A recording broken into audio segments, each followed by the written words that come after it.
con la cabeza loca. Imagínate la porteñita en el coche, pero entraste por dos.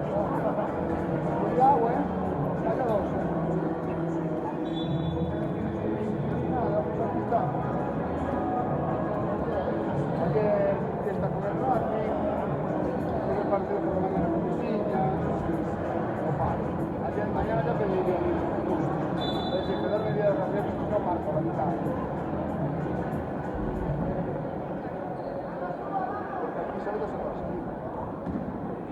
No sé qué horas son, 4, 5, 7, 8, pero creo que 6 y media es nada.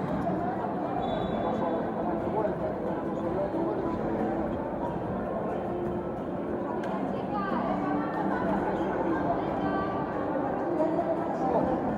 Pero distintió el luz.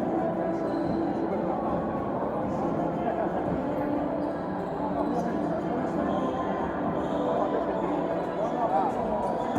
Vamos con el Depor, cuando se vaya por la liga, empatamos en casa y perdemos el Depor. Pero el Depor tuvo 4 al final. Con el equipo que tenía, vamos. Y ahora se la juega, Gallego, Esquerdo y Depor. Pues está el Madrid y el Alcorcón. Es una putada el Lugo, que el Lugo lleva 2 años, o sea, segundo. Mira el Lugo. El segundo, son renovadas todas las partidas del pasado. No puede jugar Liga 1 con niñas de Liga Champions. El destino escucha el local.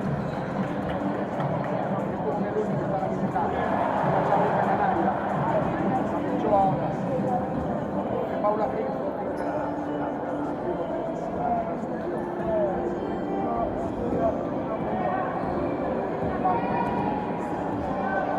Natalia.